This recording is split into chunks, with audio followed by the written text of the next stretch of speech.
Welcome back to Whatif World. Today we're diving into one of the strangest questions you can imagine. What if you could teleport to the surface of the sun for just 1 nanosecond, and then instantly teleport back? Sounds like a clever way to warm up on a cold winter day, right? But would it actually work? Would you feel warm, see anything strange, or maybe, would you instantly vaporize? Stick around, because the answer is not what you expect. Let's imagine, you're 8 years old, shoveling snow on a freezing day in Colorado. You wish you could be transported to the surface of the sun, even for the tiniest amount of time, a nanosecond. That's a billionth of a second. The idea seems simple. Hop over to the sun, grab some heat, hop back, and you're cozy. But physics says otherwise. The surface of the sun is about 5,800 Kelvin, that's over 9,900 degrees Fahrenheit. Definitely hotter than Phoenix in July. So, in a nanosecond, would you roast like a marshmallow, or barely feel a thing?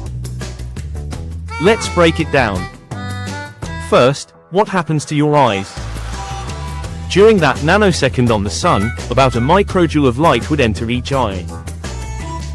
To put that into perspective, that's about the same amount of energy you'd get if you opened your eyes for a split second in front of a bright computer screen.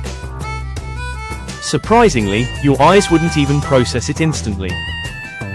Retinal cells take a few milliseconds to send signals to your brain. So, even though you were on the sun for a nanosecond, your brain would interpret it as a short flash that lingers for way longer. In short, you'd see the sun, but not in real time.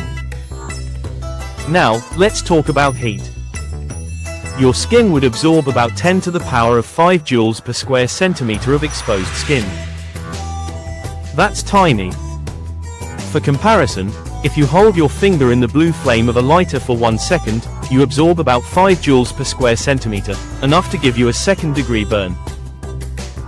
That's 5 orders of magnitude more than your quick sun visit. So believe it or not, a nanosecond on the sun's surface wouldn't even warm you up. Not even close. All you'd notice is a faint flash in your eyes. Before we continue, if you're enjoying this wild thought experiment, make sure to hit that subscribe button and join us here on Whatif World.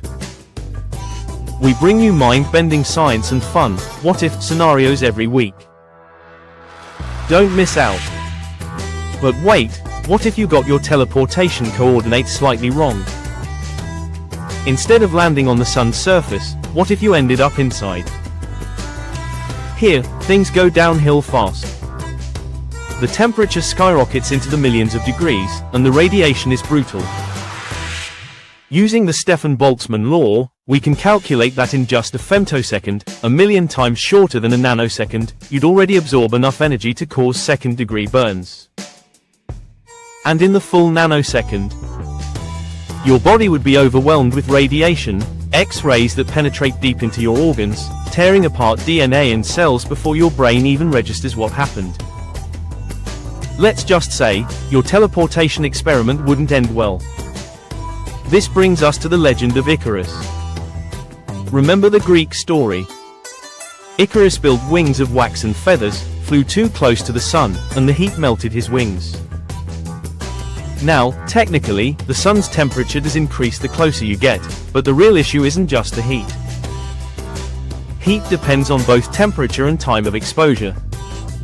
A short visit isn't enough to transfer much energy. So Icarus wouldn't have melted instantly. His wings failed because he stayed up too long in the heat.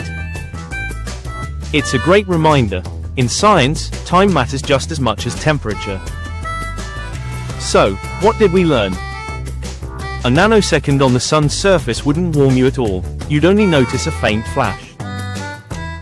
But a nanosecond inside the sun.